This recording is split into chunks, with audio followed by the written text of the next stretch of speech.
About 10 years ago, I worked the graveyard shift as a deputy in a small, geographically compact county in the South. I was usually on the 7 p.m. to 7 a.m. shift, but I'd occasionally pull a split from 3 p.m. to 3 a.m. when we were short-staffed. The area we covered included the outskirts of a college town with around 125,000 residents. By the time this incident happened, I was the overnight supervisor and had seen my fair share of strange things. I believe in the paranormal based on what I've witnessed, but I always try to disprove it first. That said, this particular case is filed away in my mind as one of the strangest and potentially unexplained paranormal encounters I had during my time at the department. Because the college town's police department was short-staffed most weeknights, our department always had at least 2 officers patrolling the outskirts of the college area to lend a hand where we could. On any given night, we'd deal with the unruly 21-year-old drunk at the bar, a couple of DUI stops, and the occasional drug overdose, pretty common stuff for a college town. This event unfolded on a Sunday night around 4 a.m. in late August. One of my newer officers was patrolling the college area and radioed in that he'd spotted a 90s Oldsmobile 4-door parked in a college bar's parking lot with the lights and engine running.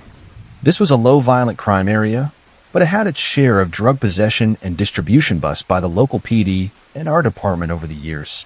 It was odd, though all the bar staff had left for the evening, and we didn't usually see cleaning crews in that spot until 5 or 6 a.m. From the young officer's observation as he drove through the lot, there was no one in the vehicle. He made a courtesy stop, verified the car was empty, checked the doors, they were locked, and relayed this to me and dispatch. I advised him to keep patrolling the area, while I headed his way to check for any potential vandalism. He left the lot, drove 2 blocks, and went down an alley behind the bar. 5 or 6 minutes after our radio traffic, dispatch sent out a suspicious vehicle call in the area, matching the description of the Oldsmobile in question. Apparently, some early morning college joggers had passed the car, seen a body slumped over the steering wheel, and called 911. At that point, the local PD caught wind of the call and dispatched 4 units to the parking lot. I was irritated, figuring the young officer who'd initially stopped at the car had gotten spooked by the body and conveniently omitted it to avoid making contact, living or dead, without backup. I was the first unit to roll up on the scene, but the description from the college kids didn't match what I found. The driver's side door was open, and a woman in her early 60s had one leg out of the vehicle, slumped over with her head leaning toward the passenger seat. I quickly radioed that we had a 10 to 54, possibly deceased subject, and needed EMS and the coroner to respond. From my initial observations, it looked like the woman had been dead for at least 4 to 5 hours due to rigor mortis setting in. It also appeared livor mortis had begun, though I didn't have the training to pinpoint the exact time frame. This was confirmed by the other responding officers, including the young deputy who'd made the initial stop. I kept my irritation with the young deputy under wraps until the body was removed and we cleared the call. Then I had an impromptu come-to-Jesus talk with him, chastising him for not being forthcoming about his initial investigation. But the young deputy was adamant about what he'd seen. Finally, I pulled the video from his in-car camera to settle it. What I saw still haunts me to this day. The video clearly showed the deputy pulling up to the Oldsmobile, with his camera angled toward the driver's side and rear door. Based on how he shined his spotlight on the vehicle, you could easily see if there was a body slumped over the steering wheel, as the college kids had described. I watched the footage at least 20 times. The deputy shined his flashlight on both sides of the car, with no body to be found. There was absolutely nothing in that car except the lights and engine running. I apologized to the young deputy and ended up buying his lunch for the next couple of weeks because I felt so bad about chewing him out. The next night, I followed up with a sergeant from the local PD who'd responded with us. His guys had questioned the college kids multiple times about potentially tampering with the crime scene, given the disparity between their story and how we found the body.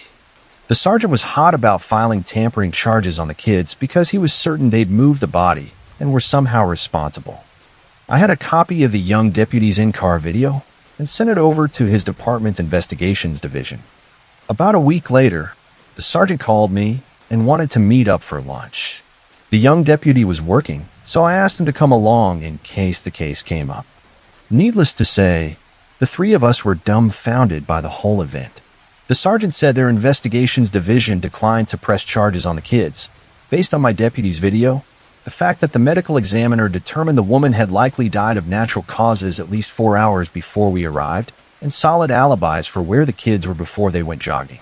Additionally, the medical examiner stated that the patches of livor mortis indicated the woman had been sitting upright for at least a couple of hours, just as the college kids described. Either way, we were all freaked out and never figured out exactly how the woman ended up in the car like she did in a span of less than 5 minutes. Since the ME indicated her death was natural and there were no signs of foul play, we closed the case. And for months after, we started calling every 90s Oldsmobile a ghost car. This happened to me about 5 years ago while I had the privilege of working in a men's suit store while studying at a college in Cardiff, Wales. For anyone who's curious, Wales sits just left of England and is directly right of Ireland. Cardiff is a nice city, nowhere near as big as those in England, but it's gone through some pretty rapid modernization as of late. They've done a great job at keeping their historic architecture, but there always seems to be a new Starbucks or Costa Coffee opening up every other week. Some of the buildings in the city center have shiny new facades that wrap around the ancient structures like a shell. This became more evident to me on my first stint at the store. My interview for the job took place bright and early one February morning, and I remember how cold I was as I made my way past the hustle and bustle of early morning commuters. Having been a student for a year, I wasn't used to being around so many people this early in the morning. That being said, I wasn't really used to being up in the morning, period. When I arrived a good 15 minutes before my interview was due to start, I was greeted by an immaculately looking man in a pinstripe suit, who I quickly recognized to be my new potential boss. His name was Andrew. He was a friendly guy in his mid-50s with silver gray hair, and he just looked how you'd expect a manager of a suit store to look. After greeting me, he took me down to the bowels of the building where the staff room was located. We had to make our way down 2 flights of stairs and through a hallway full of your standard retail fixtures. I remember almost having a heart attack when turning a corner and coming face to face with a naked mannequin just standing there with its hands on its hips, defiantly. "Oh, sorry about that," Andrew said lightly with a chuckle. "I stripped it yesterday as we needed the garment for another display upstairs." "Not very modest, is he?" I laughed too. I felt comfortable before the interview had even begun. This guy had a sense of humor. When we entered the main stock room, I was a little blown away. The walls, ceiling, and flooring were completely different from upstairs. They weren't just bricks, but old carved bricks. The only thing I can compare it to off the top of my head would be something that resembles catacombs. Big archways hung overhead and badly eroded red stone. The tiles beneath our feet were a dark marble. Andrew, upon seeing my wandering eyes, began to speak again. Yes, I forget people are usually surprised when they walk in here. I guess I'm used to it. He opened a wooden door that led into a posh-looking staff room, complete with a carpeted floor, a polished oak table, and a brown leather couch. What I found amazing was that I learned the basement down here, as well as the basements of all the neighboring buildings, looked the same. They were once part of a Victorian tunnel, you see. They connected every building in the street, some kind of evacuation tunnel. Andrew finished and indicated for me to take a seat. 2 years later, I had finished my course in college and had been asked by Andrew if I wanted a full-time position while I figured out what my next step was going to be. Naturally, I accepted, as I really did love the job, and the people I worked with had become like family to me. Life being the way it was, I found myself struggling to find jobs that, although I was now qualified for, lacked experience in a similar field. It was infuriating. How could I get experience if nobody would give me a break? Another 2 years after becoming a full-time member of the staff, I was still at the store, but I had managed to progress from part-time sales assistant to assistant manager, which was great for me, as it meant a tasty pay raise, and great for Andrew, as it meant he could finally take more time off, take vacations, and be with his family. I actually really began to enjoy the extra responsibility, training new staff, delegating jobs, and helping our team to hit sales targets. It was fun. We are now coming to the reason why I'm writing this, the reason I will never forget that place. It all went down one Sunday morning. Sundays, obviously being the quieter days of trade, only required a skeleton crew to run the store. This usually meant a manager, me, and one other sales assistant. In this case, a girl named Amy. I quite liked working with Amy. We were of similar ages. She was cute and really down to earth. Most of our quiet periods were spent talking about everything and anything about our lives until we realized how much time had passed and began creating jobs to do out of guilt. One Sunday afternoon, after a pretty uneventful morning, I walked into our office just off the shop floor to email our sales figures to head office while Amy manned the front desk.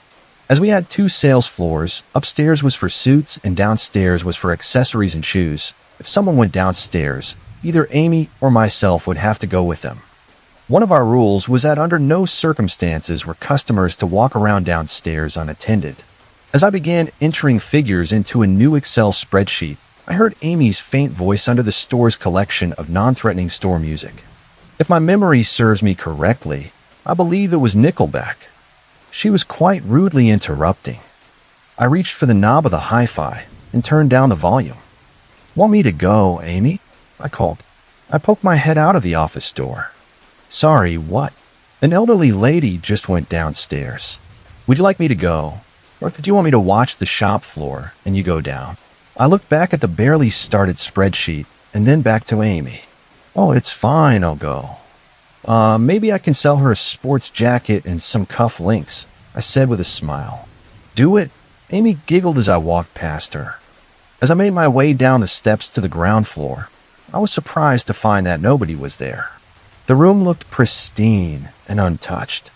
I took a few steps forward and stretched my neck, looking along the rows of formal jackets. "Amy," I called upstairs. I heard her shuffle along from the till to the doorway. "Yeah, I thought you said there was a lady down here," I asked, quickly glancing back at the room. "There is. I watched her go down myself," she said again, confidently. I walked the full length of the room, past the shoe displays to the changing rooms and back. "No one here." "Are you seeing things?" I asked. Amy looked both confused and annoyed. "What? Can I come down?" "Yes, but quickly." I watched as she made her way around the room and back. "What the hell?" she uttered under her breath while pulling back the curtains of the changing room. "See? Just like I said, you're seeing things. I swear to God, this is freaky." I literally watched her enter the store at the entrance. The doorbell even chimed. I smiled at her, and she just walked down here. Amy finished. I noticed that color seemed to be fading from her usually rosy cheeks. Just then, I had a sinking feeling. What if she's gone into the basement? I asked, eyebrows raised. Amy put her hand on her mouth in an "oh crap" sort of fashion. What if she's seen eye or something and just went down there? "Did she acknowledge you when you smiled at her?" I questioned.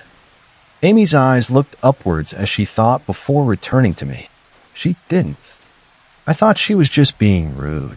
"Okay, go back upstairs. I'll go find her," I said, a little exasperated.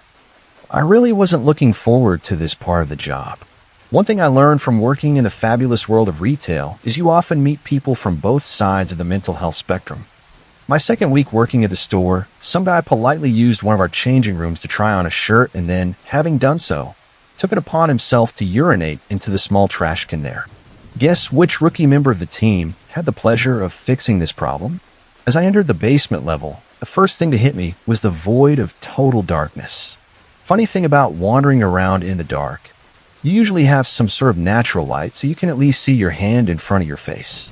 But here, deep underground, if the lights are off, you were pretty much completely blind. My hands went to my left and frantically felt for the switch, and with a sigh of relief, I flicked it back on. The fluorescent tube light bulbs flickered into existence for a few moments before bursting light to all corners of the basement. And as my eyes adjusted, I quickly scanned around. "Nobody," I said with relief. The basement stockroom was quiet and untouched, and also a complete mess. It was all of our jobs to keep the stockroom tidy, but over the weeks of constant deliveries, it had become more or less a dumping ground with crates stacked on top of each other. Another reason for not wanting to be wandering around here in the dark. As I began to turn to the door while thinking how it was going to be my sad duty to inform one of my colleagues that she'd been hallucinating, I distinctly heard the sound of a refrigerator door closing. I quickly turned to the direction of the staff room. The door was closed, but the light from within seeped through the gap under the door. My heart began to race. The old lady was here. She must have somehow navigated her way through the stockroom in the dark and was now making herself at home in our staff room, probably attempting to make herself a nice cup of tea. Perhaps without really thinking, I marched forward and pushed the door open. I was greeted with an empty staff room. The bags and coats hung neatly on peg hooks on the far wall. Cutlery lay strewn around the draining board, and a dirty wash rag was lazily dumped on top of them. I remember thinking that perhaps Amy and I had been coming down with something, because now I seemed to be hearing things. Just as the worry began to subside, my eyes locked on the small fridge under the counter with its door ajar. I thought, and gently nudged it closed with the tip of my shoe. It was at this moment my blood ran cold. "Hello," came a shaky, elderly voice from behind me.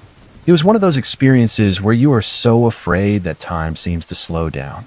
I began turning in the direction of the voice extremely slowly, almost as if on some level I wasn't so eager to lock eyes with whoever was down here. I sighed again, just the empty doorway. I decided I wanted to go back upstairs where the sanity seemed to be. So I closed the staff room door and made my way back across the stockroom. Just as my hand gripped the door handle of the fire door, total darkness enveloped me. It was so sudden that I couldn't help but unleash the unmanliest yelp I've ever heard. My hand instinctively fumbled for the light switch and toggled it on and off to no avail. The lighting was completely gone. Now, retrospectively, a normal person would have opened the door and run upstairs, saying "Tada" to this effed up situation. But something caught my eye in the darkness, a light source. The light was emanating from under the staff room door again. This didn't sit right with me. A lot down here today didn't sit right with me. But in regards to the light, I knew how the electricity worked in the building. All lights on the basement level were connected at the fuse box. If one light goes, they all go. I'm by no means an electrical engineer, but I knew there was no way that light should be on now. Call it basic human curiosity or human stupidity, but I found myself moving towards the light, navigating around the crates until my hands were pressed against the wood paneling of the staff room door. I pushed it, and to my total bewilderment, I was greeted by one horrifying sight. All the cupboards were open now, their doors yanked wide, displaying the plates and cups within. Over on the far wall, the coats and bags had come away from the wall hooks and lay crumpled on the carpet below in a pile. A newspaper I'd got that morning during my morning commute, which had been neatly folded on the staff room table, was now open, and the pages had been pulled out. I remember I almost couldn't breathe. It was a kind of terror I've never experienced before or since, and I became instantly aware of how alone I was down here. "Hello," I heard the voice again, but this time closer than before. In fact, this time it was right behind me. Now, I'm not sure if this is a coping mechanism of the human brain, but I remember the complete inability to turn around and face the owner of this voice. I was aware of a presence directly behind me and knew only too well that if I had turned in that moment, I'd have seen something that I'd be describing to a therapist to this day. My body went cold, my hairs on the back of my neck were raised, and I became aware of how annoyingly loud my heartbeat was beating. I looked forward and noticed the bottom half of our small cordless telephone poking out from underneath one of the newspaper pages. The phone lets us make external and internal calls around the building. My hand slowly and shakily reached for it, still feeling the presence behind me and the unwillingness to turn around. I pressed internal and won, and instantly heard the faint sound of a phone ringing above me, followed by footsteps moving from one side of the store to the other. "Yeah," Amy said, amused. "Amy, can you come down here, please?" I whispered, my voice very slow and steady. "What's wrong?" she asked. "Please come down here now," I said, this time with a hint of panic in my voice. The phone disconnected, and I heard the footsteps sprinting across the ceiling above, and then silence. "Hello," the voice sounded so frail and gravelly now, and I swear I could feel it stepping closer. Somehow, being down here and going through this had made me ultra-aware in a way that I haven't been since. Just when I thought I was about to crawl under the table with my arms wrapped around my knees, I heard the most amazing sound in the world. "Hey," Amy said. I turned around to see a very concerned-looking Amy. "Hey," I whispered. "Are you okay?" I nodded slowly. I just want to go upstairs," I whispered again. I felt her arm go around mine, and she slowly escorted me out of the basement. A while after, I remember saying to Amy that she was my hero and that she saved me from quite possibly having a heart attack. She found the story interesting and would often ask me questions on what I think I would have seen if I had turned to face it. But I'm fine not knowing what it looked like. Sometimes I wonder why I had reacted the way I had. Why did I feel such intense fear? Was it my own insecurity and cowardice, or had I sensed that I was in danger? Or was the voice even real at all? Perhaps I had simply imagined it. I think it's doubtful. I didn't create the mess in the staff room, and Amy had seen a woman walk downstairs. I don't know. But I do know that I always remember this experience. It will be my one unexplainable story. I'm pretty sure everyone has one, and this is mine. Before my wreck on March 29th, I had some paranormal things happening in my new home that I'd moved into last December. There were only about 3 or 4 occurrences, but they were nonetheless freaky. I caught an apparition on camera while Snapchatting a buddy. It freaked me out after I saw it. It seemed like it was trying to make itself known. It would turn on my electric keyboard and start a pre-recorded tune, open my fridge, bang on my wall. Then, on March 29th, I was in a wreck. I shattered my femur and needed a rod through it. I shattered my left foot by pressing the brake. I cracked my sternum. My passenger and I survived, but the other driver did not, unfortunately. In the hospital for the first week and a half, they kept me drugged up on Dilaudid. Every 2 hours, they'd come in and put a high dose in my 4. I would have family come in, and I would almost never remember them coming, except for their shapes that I put together in my mind, because I always had my eyes closed in a trance where I was almost asleep, but I never really felt fully asleep. I would talk to my family, and it would make sense to me, but when I stopped taking the drugs so often, they told me I never made sense. The one person I remember is this man who I never met. I remember him vividly, details about him, and I don't really remember details about anyone else. I've never met this man, and he never did speak. When I asked my family and friends about him, they say he was never actually there. Fast forward to the day I got out of the hospital. I got home, and immediately something happened. It was as if I was being welcomed home. I get through the front door, and my mother and father are standing right next to me. I'm in my wheelchair. They just got me up the stairs into my trailer that I share with my girlfriend and my 2 roommates. We were the only ones home, and my bedroom door opens by itself. I've only been home for about 2 weeks, and it's almost every day something happens. Mostly, it's knocks that my girlfriend and I all hear. My PS4 turns itself on. My TV will turn itself off randomly while being used. My girlfriend never hears any of it, but I have to sleep on my couch because I can't get into my bed without a lot of help.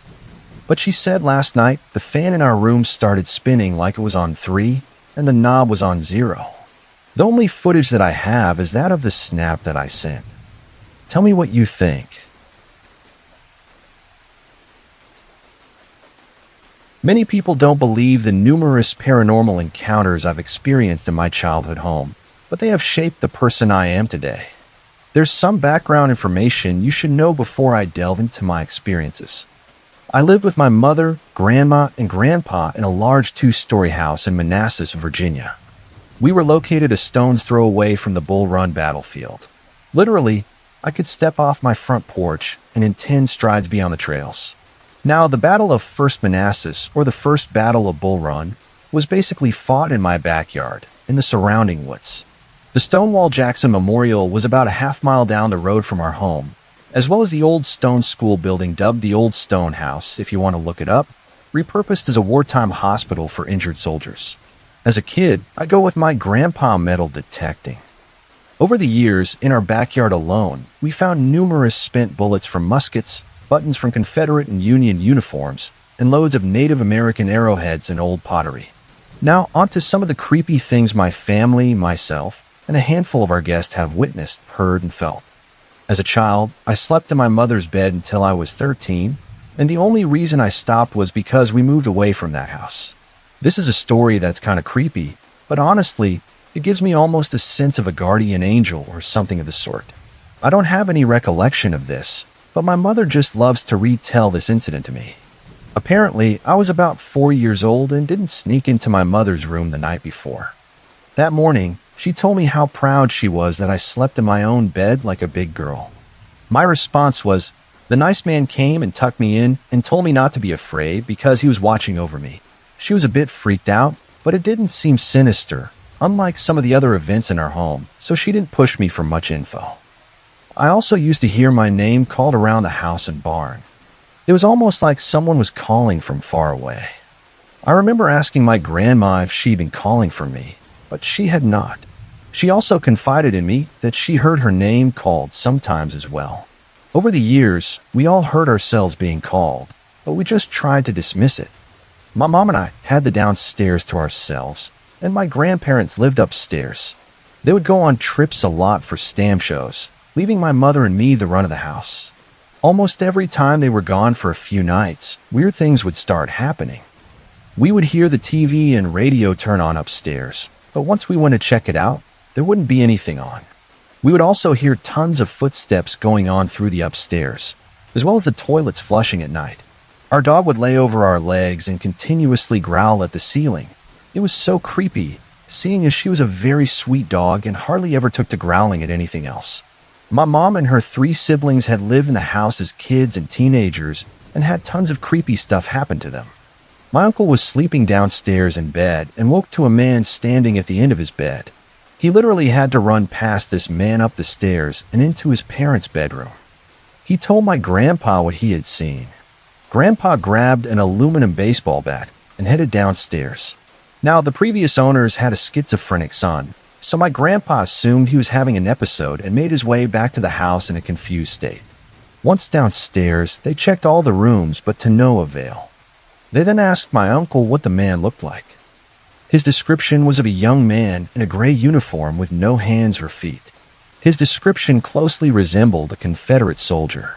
This was not the last time he was seen in the house. My grandpa used to be a huge skeptic and only believed in what could be explained by science and fact. While he was reading the paper in bed one night, he looked up from the paper and saw the aforementioned man by the foot of the bed. He stood there for a moment and then slowly faded away. Well, needless to say, this made my grandpa rethink a few things. They also saw him many years later when walking by the open guest room upstairs. The soldier was just sort of hovering over the bed and disappeared. My grandpa is now a strong believer in spirits. The story told to me by my aunt brings tears to my eyes every time I retell it or think about it. She was a young teenager and loved to take her horse out for night rides in the national park next to our house. One time, she was in an open field surrounded by trees, riding her horse in large circles, when he began to freak out. She thought at first that maybe he spotted a bobcat or cougar, but she quickly dismissed the theory when an overwhelming sense of dread washed over her. It was then that she spotted it, a hulking black figure in the branches of a tree between her and the trail home. She described it as being like a huge man, but completely shrouded in blackness, with a glare she could feel piercing through her. His presence was of pure evil. She decided to get out of there and rode as quickly as possible past it. When she arrived in our front yard, it was there, waiting for her in the fruit trees of the property. My aunt had her horse raced to the barn, and she put him out to pasture, bridle and all. She never saw the figure again, but it still shakes her to the bone to even talk about it now. Growing up, my uncle was a bit of a hooligan and frequently snuck people into his bedroom window. One night, he heard 2 men having a conversation outside of his bedroom. I should add that his room was on the lower floor of the house, and there was gravel outside of the window covering the ground. As he listened to these men, he heard footsteps in the gravel and someone drop keys. He decided to open the window and tell whichever of his friends were out there to get inside and quiet down. Well, when he looked out, there was no one there. He thought someone was messing with him and told him basically to screw off or show themselves. He heard nothing in response and figured it was one of his friends just messing around. He eventually went back to bed, only to hear the conversation start up again. At this point, he started to feel freaked out. He got a gun and went outside, only to find nothing again. Well, I guess he thought it was over, and life moved on. Over time, though, every year around fall, I think, this same event would take place. The conversation, the footsteps in the gravel, and the keys dropping.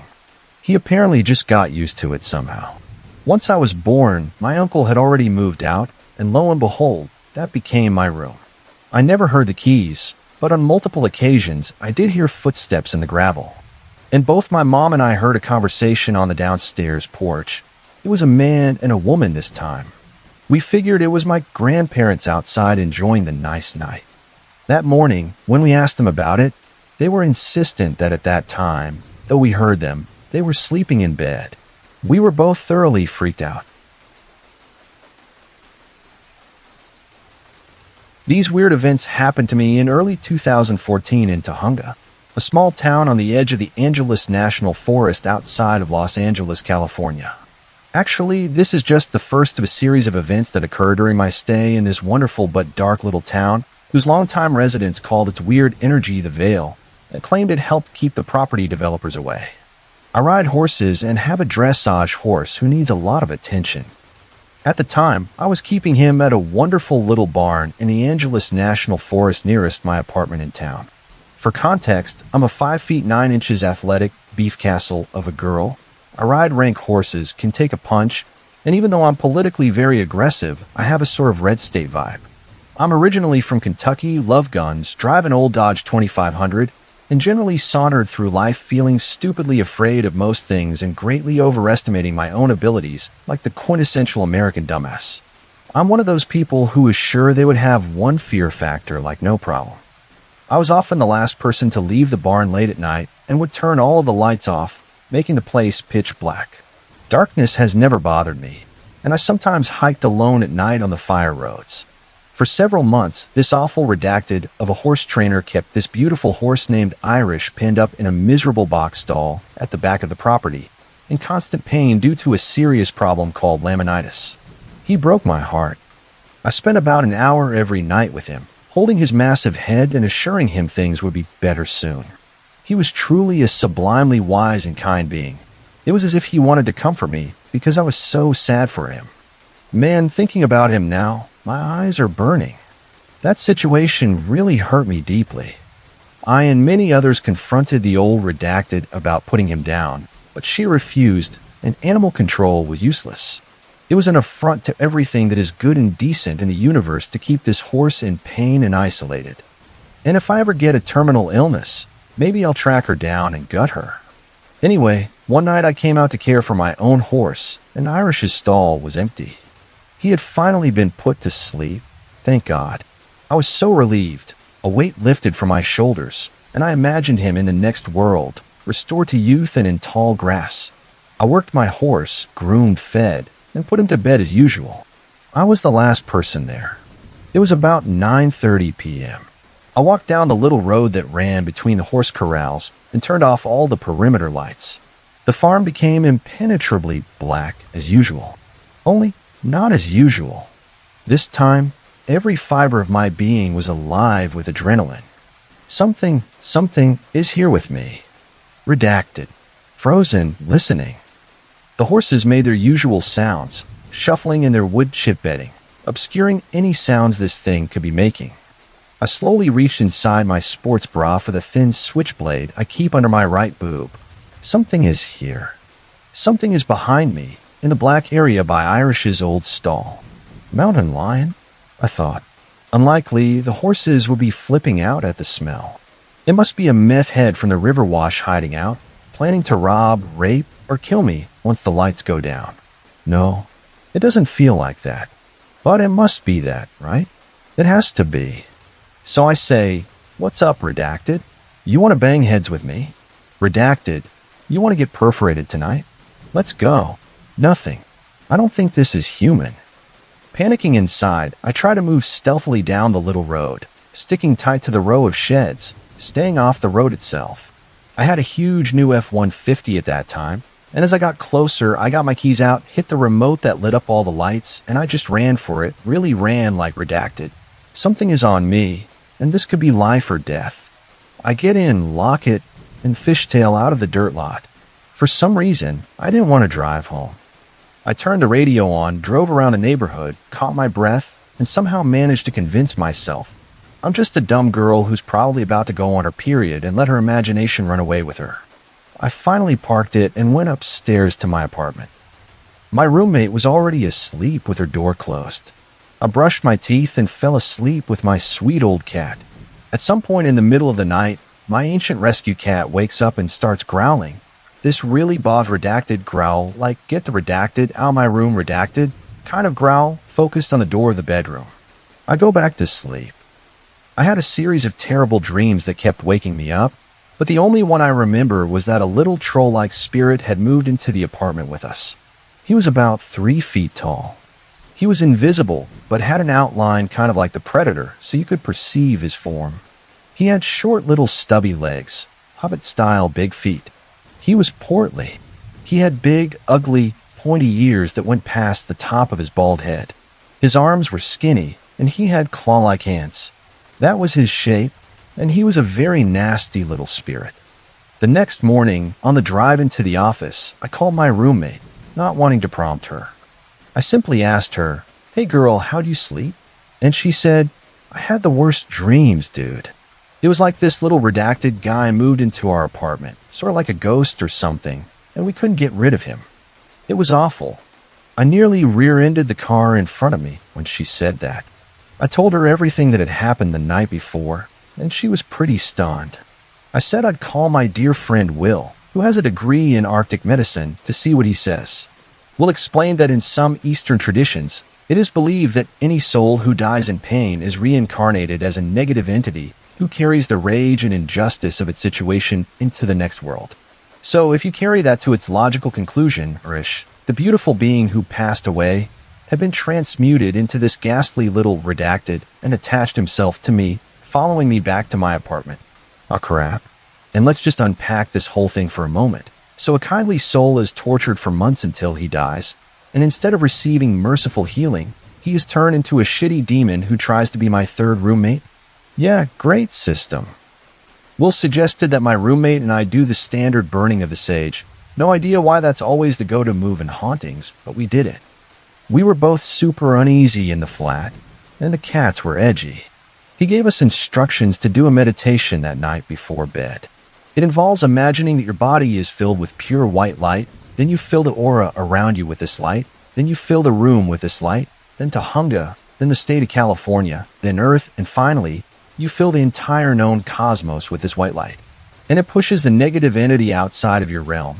And we wish them a smooth transfer to a safe and healing place where their karma can be cleansed so they can have peace.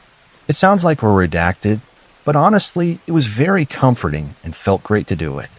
The next day, all seemed to be well, and the cats went back to being barely awake. Neither of us had any bad dreams. What bothers me the most about this story isn't the little dude who moved into my house, or the fact that it challenged my whole notion of objective reality and the existence of spirits or whatever. It's the idea that there is no justice in the cosmos. It's all just run by a bunch of casually cruel dicks who would do that to a sweet old horse. It's really just unsettling as redacted. I'm an atheist Jew, but this made me realize that deep down, I believed in or took for granted that there is some sort of fundamental goodness at work in the universe. Apparently not. I thought again, it's all just an ice cold redacted hole, and no matter how good you are in this world, you'll probably get redacted in the next. And so that's just real swell. That's the real horror story of this, and it does haunt me. Everyone you ever loved, your grandparents, your mother, your first pet, who knows what ghastly abomination they are today.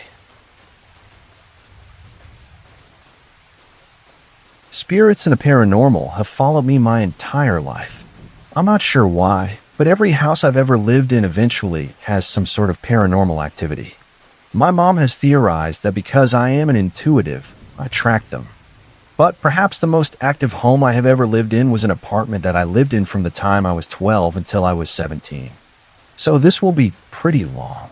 The first instance happened with my old baby loves to talk doll. We had just moved in, so my room had boxes of things that I hadn't gone through and gotten rid of. So this doll was about 6 or 7 years old. This thing had not worked in years, the batteries having died long ago.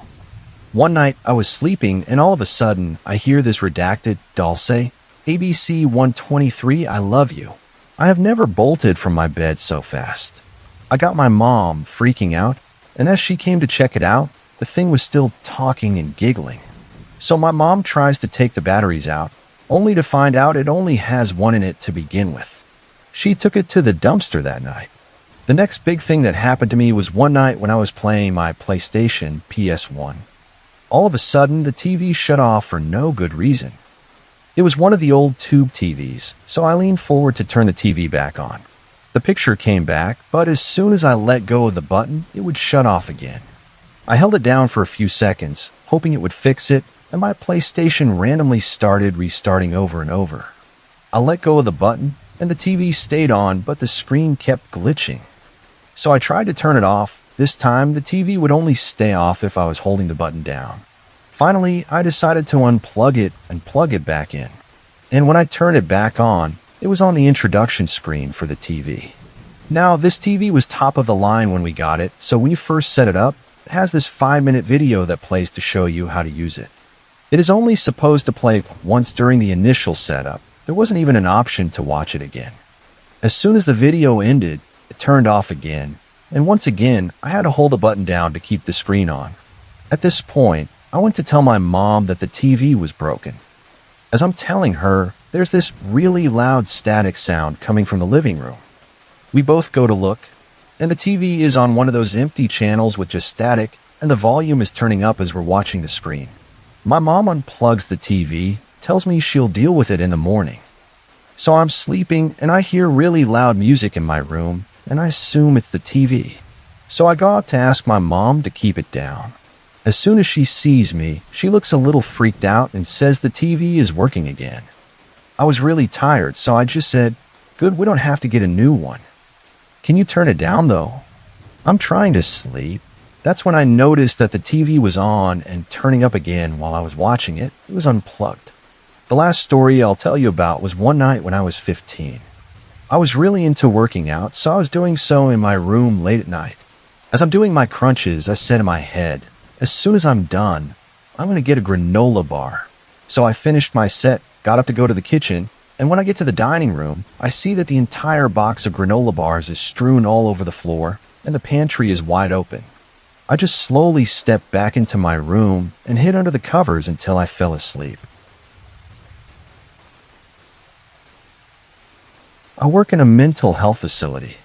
The facility itself was founded 75 years ago. Currently, it is a residential treatment center for children, but originally, it was a psychological ward.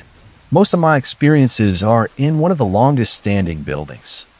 The same building has a type of entryway, though it's just got a bookshelf and a front door only used for aesthetic purposes. One of the walls in this entryway was a punching bag of sorts for a particular patient. When she'd get mad, she would just go in there and take her anger out on the wall. One day, she broke through the wall. Behind the wall, a room, one desk, one chair, and an axe. The room had been completely closed off. A mystery. Currently, the building is being redone. They've added large windows and extended some of the old and used spaces in order to make office space. One evening, I was walking to my car alongside these windows. As I passed by, a shadowy female figure with crazy fuzzy hair leapt at me, as if pounding on the window from the inside. That one gave me a jolt. These rooms are not in use at this time, just empty and waiting for office furniture. I took the same route to my car every evening, and it always gives me the hair standing up goosebump feeling.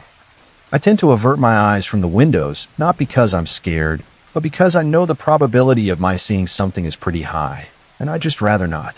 Now, a story that isn't mine regarding the building. It's evening, patient sleeping. Pounding on that door I previously mentioned, that's rarely used. Staff jump, get up, check the door. No one's there. They figure that maybe the facility officers are playing a prank, so they call. No. After their shift ends, they all go to the observation room to check cameras. The tape rolls. They find a moment. They see themselves jump up and scurry around, and no one is there. I've seen many shadowy figures, heard knocking, scratching, and even crying, and I will never, ever be suckered into working overnight at this place. Rusk, Texas, 1984. Rusk was a little sketchy back in the day, according to my mom. The town has a mental institution near it, which added to its quirky reputation. My mom worked at a car dealership that doubled as a repair shop, co-owned by her dad, my grandfather. She was 22 at the time and a single mother raising my older half-sister, who was 3 years old. It was a tough time for her, just coming off a divorce from her first husband, who was pretty much redacted. One day, an elderly black man came into the shop to have a look at his car. He was very, very friendly to my mom. He would come in a few times that year due to problems with his engine.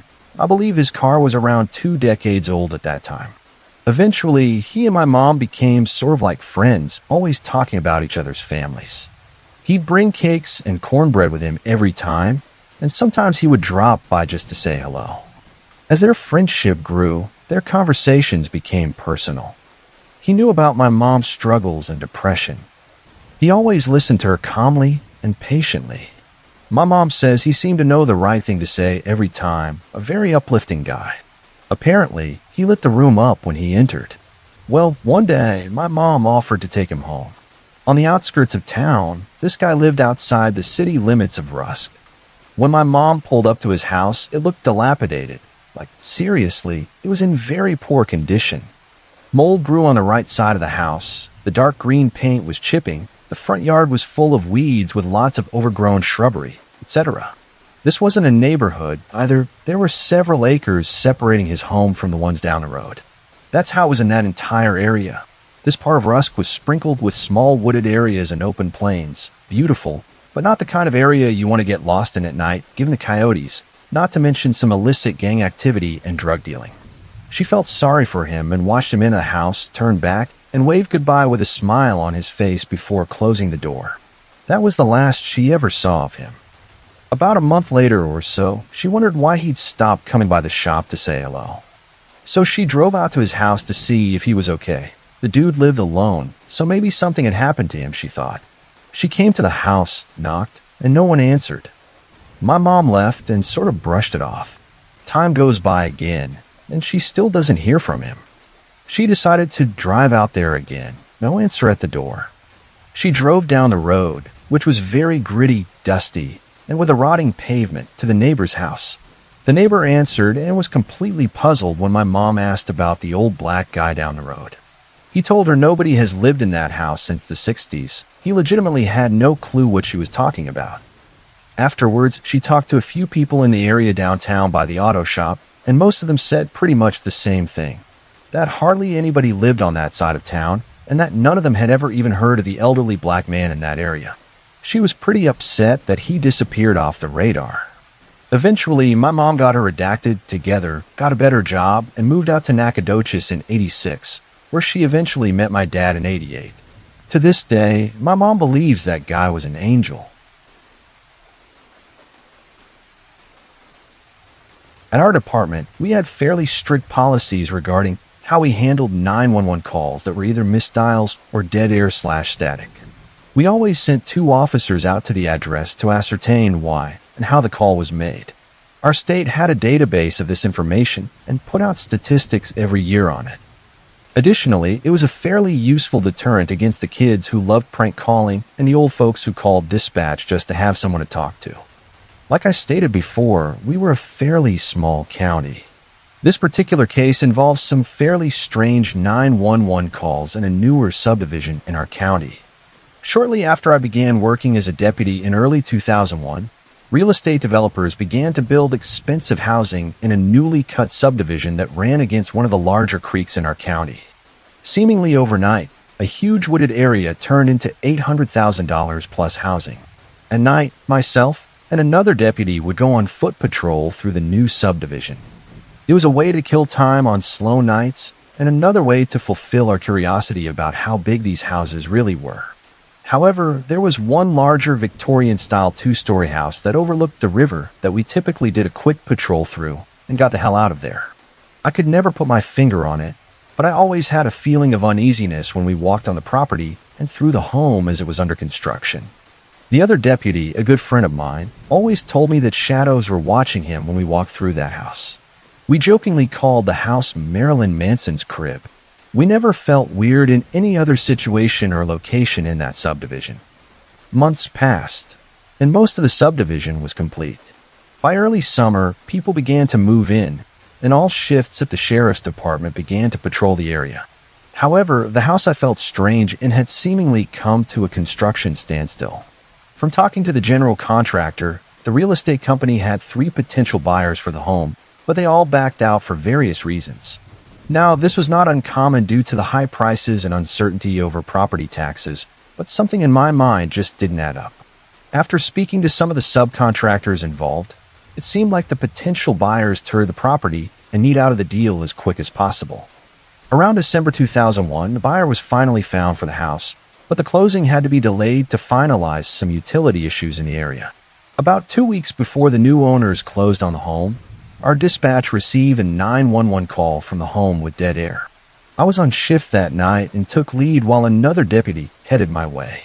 I went over to our secondary radio channel and began asking a ton of questions to our dispatcher about the nature of the call. All she could advise was that she was getting dead air. The callback number was showing all sixes, 666, 6666. Incredibly cliche, I know, but the address was showing to be the creepy house in the new subdivision.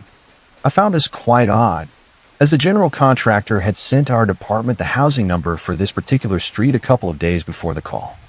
I figured our dispatch supervisor had updated our 911 system to reflect these new addresses. When I rolled up to the house was completely dark. I stayed in my patrol vehicle and hit the house with my spotlight while I waited for backup to arrive. Nothing was found out of the ordinary, and no signs of vandalism were discovered. However, the entire time I was there, I felt a heaviness that I could only describe as someone pushing down on my shoulders and weighing me down. We closed the call out as unfounded. After we cleared, I let our patrol sergeant know what was going on. He felt that it was an error with the 911 system and stated we needed to inform the day shift dispatch supervisor. The next morning, I notified our dispatch supervisor about the error and was met with a perplexed look. She proceeded to tell me that this was impossible because the utility company had not run phone service to any of the houses in that part of the subdivision yet. Apparently, this was the utility issue that was preventing closing for the homeowners. She stated that she was waiting until the end of the week to update the 911 system to reflect the new addresses, as it'd be a waste of time to load in new addresses with no telephone service. Thus, the address could not have appeared on our computer-aided dispatch or the CAD system. I believed our dispatch supervisor on her assessment. She had been with the county for 10+ years, seeing the 911 system designed and implemented, and generally did a very good job. So I took her at her word, which unsettled me even more.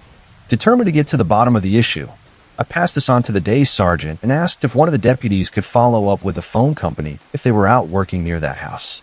Later that evening, I found a note in my patrol box that stated, "Phone company is working on the lines across the street, won't be working on that address until later this week. Phone company doesn't know what's causing 911 issue. Maybe dispatch got the address wrong." That night, dispatch received another 911 call with dead air from the same house, seemingly impossible address included once again. We responded, and nothing was found out of the ordinary. The deputy that responded with me that night told me afterward that he felt like he was being watched the entire time we checked the perimeter of the home. I still felt the heaviness when walking around the house as well. The next morning, the patrol sergeant and I both spoke with the dispatch supervisor and basically told her the impossible was occurring and we needed to get to the bottom of it. She pulled the records from the night before, and sure enough, the impossible address was being sent from some unknown phone lines to our 911 system, which propagated out to the dispatch operator, Sadi, and our in-car computers. By that evening, we all received an email from the dispatch supervisor stating that she had no idea how this was happening and believed it to be a glitch that she corrected in the 911 system. However, she added the new addresses anyway since the phone company was almost done working in the area. Basically, she had no damn clue what was causing this problem. We started getting nightly 911 calls to this house. Our patrol sergeant finally told dispatch we wouldn't be responding until the buyers moved in. In some weird way, this made me feel much better. I absolutely hated responding to that house. The next week, on one of my nights off, I heard on my radio that the patrol sergeant on the differential shift told 2 deputies to get to the bottom of what was going on at that house. Apparently, he believed that kids were somehow tampering with the phone system and just trying to waste the county's time. Bored and somewhat curious, I called the patrol sergeant on his cell phone and asked if the 911 call came in with dead air like it had for us multiple times previously. He said this particular call was downright creepy.